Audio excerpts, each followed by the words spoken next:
சந்திரன் வேகம், சனி தாமதம். Very good very good, கரெக்டா சொல்லிட்டீங்க. 4ஆம் பாவம் என்பது அந்த நெஞ்சு பகுதி, அதனால அந்த இடத்துல சனி என்பது தாமதம். இவங்களுக்கு ஒரு பரிகார கோயில் சொல்றேன், நீங்க அந்த கோயில் பேர் சொல்லுங்க. ரெடியே இந்த பரிகார கோயில் வேணுமா ஐயா? சொல்லாங்க பாருங்க சார். சென்னை மாவட்டத்துல சென்னையில இருதய ஈஸ்வரன் இருக்கிறார். கோயில் பேரு, சாமியோட பேரு இருதய ஈஸ்வரன்.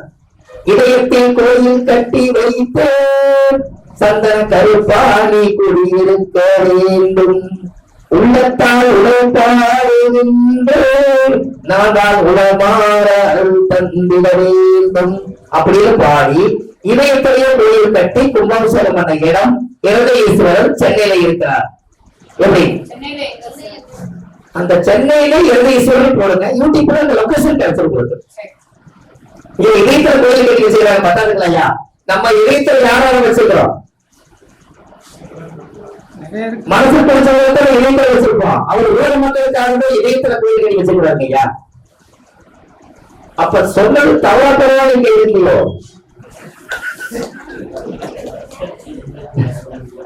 இதயத்துக்கு கோயில் கட்டி, இதயத்துக்கு ஒரு கோயிலுக்கு ஒரு கைதட்டல் இருந்து இதே நல்லா இருக்குல்ல சார்? உங்களுக்கு சுவாரஸ்யமா இருக்கா இல்லையா சொல்லுங்க ஐயா.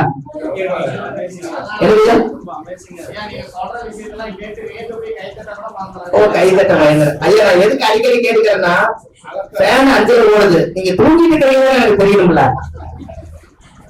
சார். இருதயீஸ்வரர் கோயில சிவன் கோயில், இருதயீஸ்வரர் கோயில் இருக்குது பாருங்க.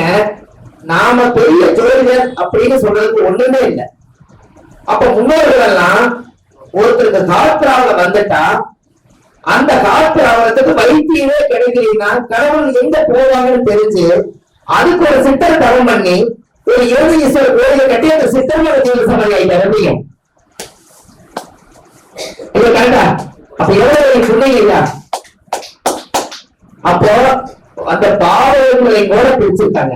மேசம்னா தலை, ரிஷபம்னா கழுத்து, மிதுனம்னா தோள்பட்டை, கடகம்னா மார்பு, சிம்மம்னா வயிறு, கண்ணினா இடுப்பு, துலாம்னா சிறுநீரகம், விருச்சிகம்னா ஆசனவாயு கர்ப்பப்பை, தனுசுனா தொடை, மகரம்னா கணுக்காலு, கும்பம்னா முழங்காலு, நீளம்னா பாதம். இந்த பிரிச்சு அந்த காலத்துல இதை செஞ்சிருக்காங்க இல்லையா? அப்ப எல்லாத்துக்கும் அந்த காலத்துல நம்மளோட உடம்புல இருக்கக்கூடிய அத்தனை நரம்புகளுடைய கோயிலும் இந்த உலகத்துல இருக்கு. அப்ப நாம அதை எடுத்து பல மக்களுக்கு என்னதான் நம்ம பூத பரிகாரங்கள் செய்தாலும் கூட நமக்கு மேல இருக்கக்கூடிய சக்தி கடவுள் பிரபஞ்சத்துல இருக்குது. நம்ம 100 வருஷம் உயிரோட வாழ்றோம், 120 வருஷம் வாழ்றோம். ஆனா கோயில் 5000 வருஷம் வாழுது. எங்க சக்தி அதிகம் இல்ல? அப்ப நமக்கு மீறி நம்ம வாழ்ந்து முடிச்சுட்டு நம்மளை மண்ணுக்குள்ள இறக்கிடுவாங்க. ஆனா கோயில் அப்படியே இருக்குது. அப்ப நம்ம எப்பவுமே ஒரு உயர்ந்த விதத்தோட ஒரு ஆலய வழிகாட்டியா நம்மளே இருக்கணும் அல்லவா? அப்படி இருந்ததுனாலதான் அப்போ சுந்தர் மாணிக்க வாசகர் எல்லாம் இன்னைக்கு வரலாறுல இடம் பிடிச்சிருக்காங்க. கரெக்ட் ஐயா? அவங்களே ஒரு நம்மளை போல ஒரு அவங்க அம்மா 10 மாசம் தானே பெற்றது, ஏதாவது எச்சா பெற்றதா இல்லையா இல்ல? அப்ப அவங்களெல்லாம் ஒரு வரலாறுக்கு வந்தது காரணமே நம்மளை போல ஒரு ஜோசியர்களுக்கு ஒரு ஞானம் பிறந்து அந்த ஞானத்துல இருந்து உருவாகி ஒரு கோயிலை கட்ட சொல்லி பல விதமான சிற்றங்கள் எல்லாம் செஞ்சு கும்பாபிஷேகம் பண்ணி கடைசியில சிவனே எழுதி சொல்லி யாரெல்லாம் ஜீவசமாதி ஆகிட்டாங்களோ அவங்க எல்லாம் அங்க வந்து ஜீவசமாதி ஆகணும்னு சொன்னீங்க. இந்த சிவனை விட்டுட்டு என்னை வேற எங்கேயும் போய் பொறிச்சிடாதீங்கன்னு அவங்க தியானம் பண்ணி முடிச்சதுக்கு அப்புறம் இந்த உடம்ப அவங்களுக்கே சமர்ப்பணமா கொடுத்துட்டாங்க. எப்படி ஐயா? ஜீவசமாதி எல்லாம் தானே அந்த உடம்ப உயிர் தான் ஆத்மா எடுத்துருச்சு. சிவன் எடுத்துக்கிட்ட அந்த உடம்பையும் கூட வேற எங்க துரு மண்ணில் கொண்டு போய் புதைச்சிடாதீங்க. எங்களை எல்லாம் துஷ்டமான மனிதர்கள் போய் புதைக்காதீங்க. நான் கடவுளுக்காகவே வாழ்ந்தோம்.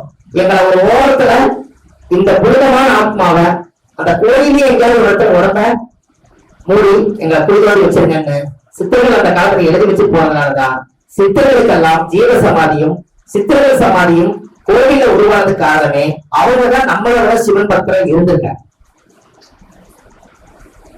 நீங்க அமைதியை பார்த்தா நீங்க சித்தர் இல்லாம பித்தர்கள் கூட பேச முடியுமான்னு தெரியல. ஐயா கரெக்டா சொல்லுங்க. அப்ப இனிமேல் நம்ம சித்தருடைய ஜீவசமாதி கோயில் போனா சித்தரை கும்பிட்டு நல்லதாங்க ஐயா? சார் மரகதலிங்கம் சொல்றோம். மரகதலிங்கம் எல்லா பக்கம் இருக்குது. நம்ம பழனி மலையில கோவர் சமாதி ஒரு லிங்கம் இருக்கு, பாத்தீங்களா? ஆனா அது யாரும் மரகதலிங்கம் யாரும் சொல்றது இல்லை. கரெக்டா? என்னையா? அவ்வளவுதான். அது ஒரிஜினல் முன்னாடியே இருக்கு. யாருக்கெல்லாம் காட்சி கொடுக்கலையே நீங்க அங்க போனா முன்னாடி பாத்துக்கலாம். முன்னாடியே வச்சிருக்காங்க. கோவர் சமாதியில முன்னாடி இருக்கிறது மரகதலிங்கம் தான். அத சொன்னாதான் அது பாதுகாப்பு. சொல்லி அது பாதுகாப்பு இல்லை. ஆனா இருந்தாலும் அது மரகதலிங்க சாமி தான். அவ்வளவு ஒரு பவர்ஃபுல்லான சாமி தான். அதை வச்சு பூஜிக்க முருகனுக்கு சக்தி கொடுக்குது. இப்ப ஒண்ணு வேண்டாங்க, மரகதலிங்கம் என்ன நிலைமையா? அதுக்கு பூஜை பண்ண கணக்கப்படி சித்தர் காலமிட்டாரா? அதுக்கப்புறம் அந்த ஜீவ சமாதியை கொண்டு அங்க வச்சுட்டாங்க. இப்ப அவரும் பச்சைதான். அப்ப இங்க பூஜிக்க போது செவ்வாய்னா மண்ணுக்குள்ள ஒரு சித்தர்கள் அடக்கம் பண்ண போது இந்த சக்தி அங்கேயும் வருதா இல்லையா? இதெல்லாம் கணக்கு இருக்குதாங்க ஐயா.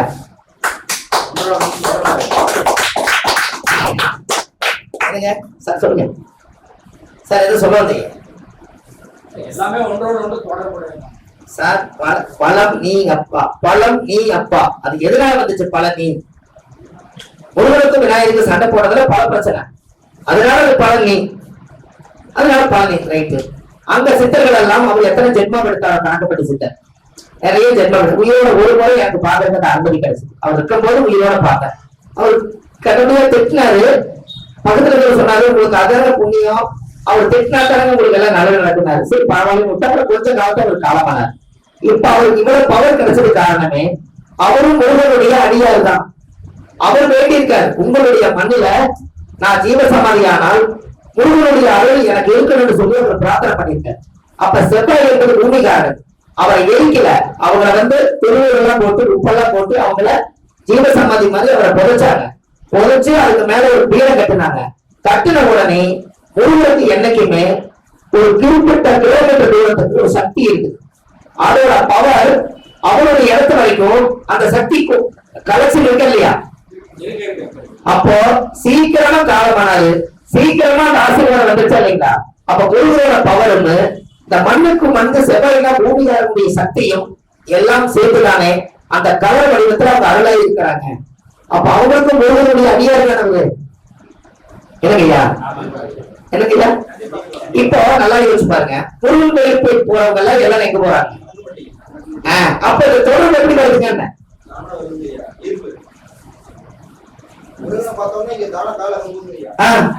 சார் அவரு பரிசுத்தமா பச்சை கலர் துண்டு எடுத்துக்கிட்டாரு. சார் அவர் பச்சை கலர் துண்டு எடுத்தாரா இல்லையா? சரி, அந்த பச்சை கலர் துண்டு ஏன் தோல்ல போட்டார்? எல்லாமே ஜோசியமா பாருங்க சார்.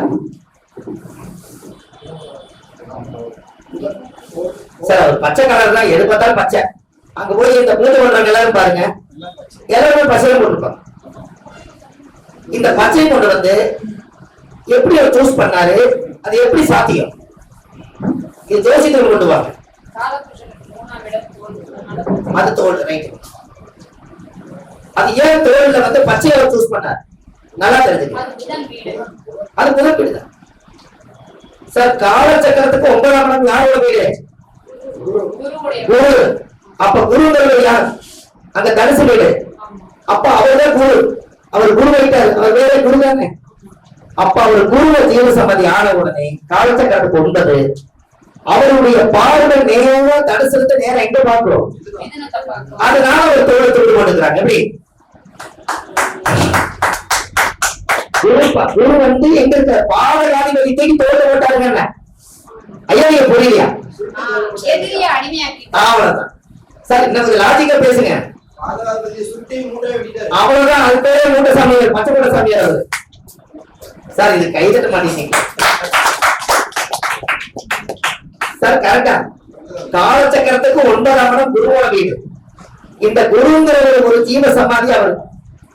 அந்த குரு வழியே காலச்சக்கரத்துக்கு 9ஆம் இடம் கோயில், தானம், தர்மம், புண்ணியம் எல்லாமே 9ஆம் பாவம். அந்த 9ஆம் பாவத்துக்கு நேர் 7ஆம் இடம், அந்த வீட்டுக்கு அது பாவகம். அந்த பாவகமான இடத்துல யாராவது இருக்கிறாங்க? புதன் என்பது தோள்பட்டை.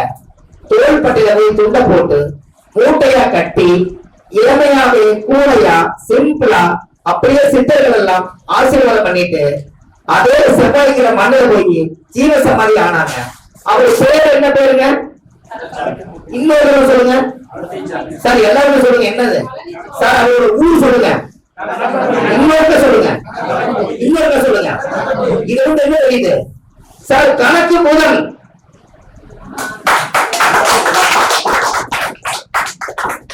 சார் அவங்க வேணா எந்த ஊர் வேணா வச்சுக்கலாம். நம்ம ஜோசி என்ன சொல்லுது? கணக்கு புதன். புதனுக்கு பச்சை. உறுதிக்கு தோல்ல போட்டாலும் தோல்ல. அப்ப கணக்கு பட்டிங்கிற பேருக்கும் இந்த குருங்கிற 9ஆம் பாவம் தனுசுக்கும் அது நேரம் வந்து 7ஆம் இடம் புதனுக்கும் சம்மதம் இருக்கா இல்லையா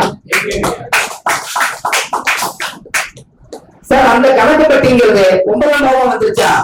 அந்த தனுசுக்கு நேரம் 5ஆவது வீடு எட்டு பேர் வருங்கய்யா. அப்ப அவங்களோட பூர்வீக மேசம் 5 முருகன் வீடு தானே? எப்படி சார்? அவருக்கு 5 முருகன் தானே? செவ்வம் மேசம் தானே? அப்போ அந்த மேசத்துலதான் அந்த வீடு வருது.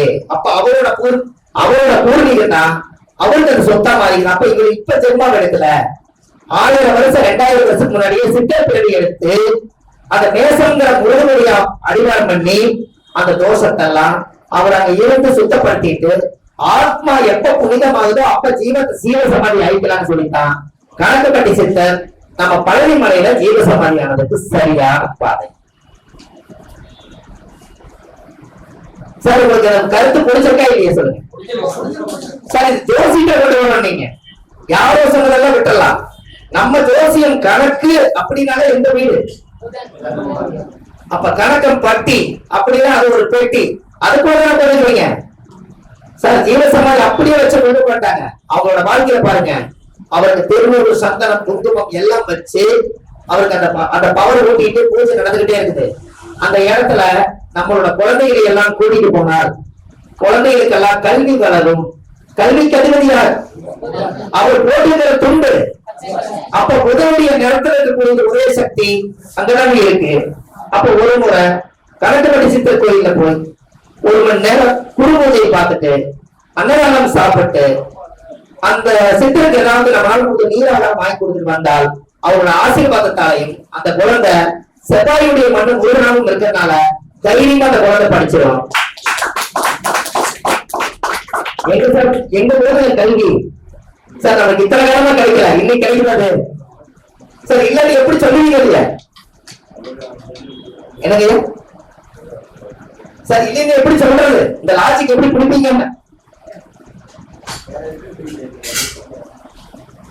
அதான் அப்போ நீங்க கல்விக்கு அதிபதி அந்த அமைப்பு இருக்கிறதுனால ஒரு முறை கணக்குப்படி சித்தர் கோயில் போயிட்டு வந்தீங்கன்னா அங்க 3 நேரம் பூஜை நடக்குது. டெய்லி தீபாவளி காமிக்கிறாங்க. ஒரு பெரிய சக்தியா கொண்டு வளர்த்துக்கிட்டே இருக்குது. இன்னைக்கு அசுர வளர்ச்சி. அதுக்கு மேல நீ அவங்களுடைய கனவுல நிறைய வராங்க. நிறைய பிரான்ச்சுகள்லாம் பண்றாங்க. ஐயா பாருங்க, நானே அப்படிதான் வச்சிருக்கேன்.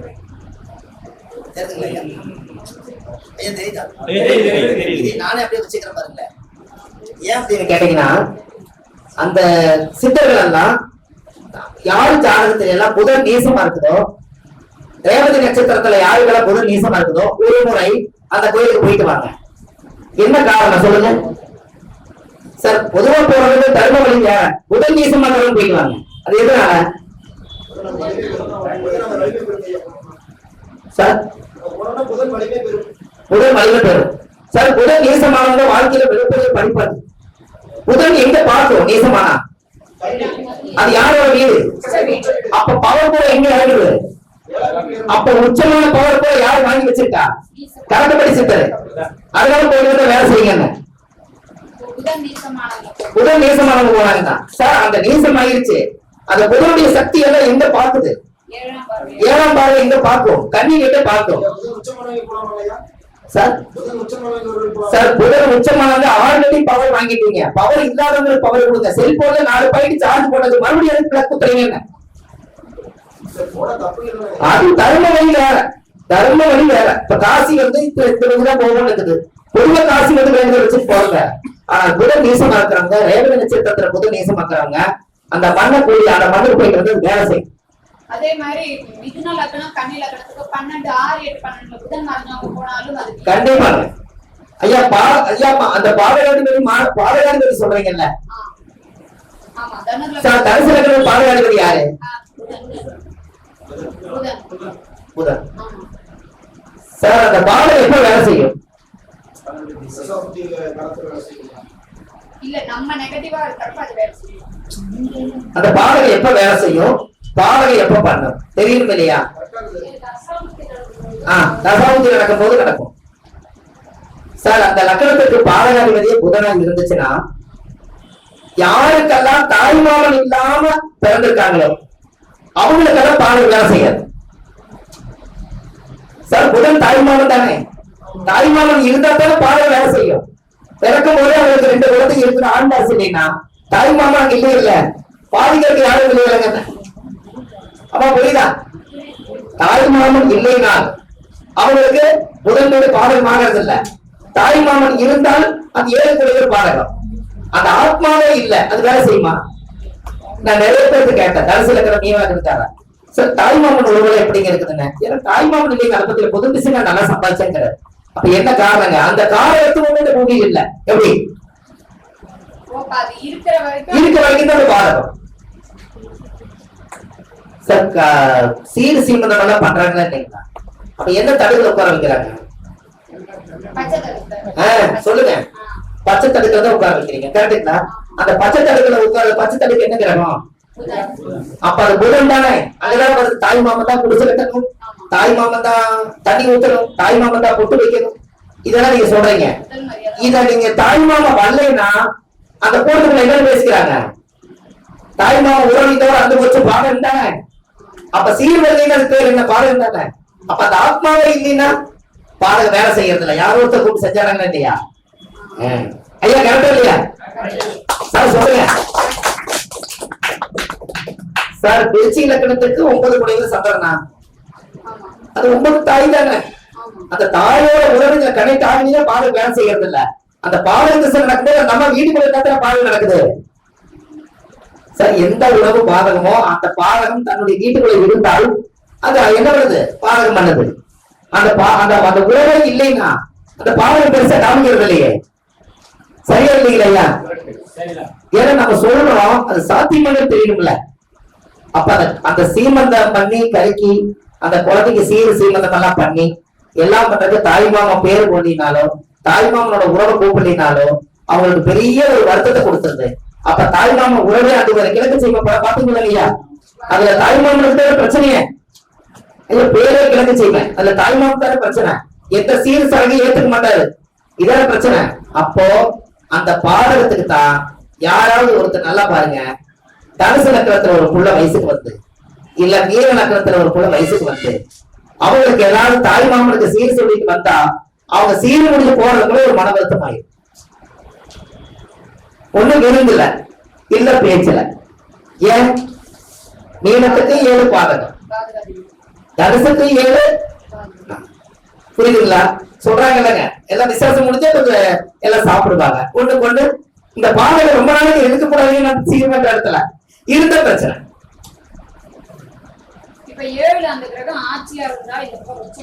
அது எச்சா இருக்குமா? ஆட்சியா இருந்தா பவர் ஜாஸ்தி தானே. இப்ப ஒரு ஆண் ஜாதகத்துல லக்னத்துல தனு லக்னமா இருந்தா 7ஆம் இடம் புதன், அப்ப மனைவி வந்துறாங்க இல்லையா? அப்ப அவங்களோட 7ஆம் அதிபதி நல்லா பாத்துங்க. தனுசு லக்னத்துக்கு 7 கூடிய ஒரு பாதகாதிபதி இவரோட ஜாதகத்துல ரொம்ப ஸ்ட்ராங்கா இருக்குது. சம்சார ஆட்சியா இருக்குது. இவர் கல்யாணம் பண்ண சம்சாரத்தை சரியா குணந்தரமா பேசி அமைதியா வாங்க கண்ணு போங்க கண்ணுன்னு சொன்னாதான் இவர் வாழ்க்கை உண்டு. இல்லையா?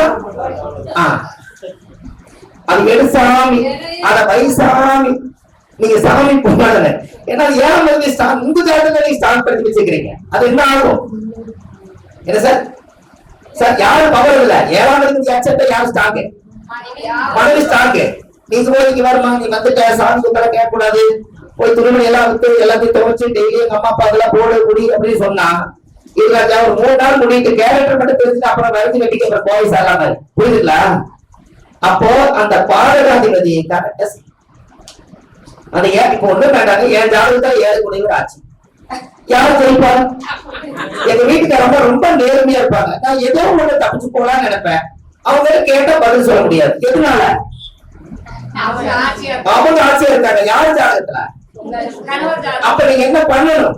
நான் நாமக்கல் வந்திருக்கேன், கிளாஸ் முடிஞ்சது உங்களுக்கு நான் போன் பண்றேன், இப்பதான் சாப்பிட போறேன், இதெல்லாம் நீங்க அங்க கரெக்டா ஒப்படைக்கிறீங்கன்னு வைங்க, அதிகாரம் எங்க வேலை செய்யும்.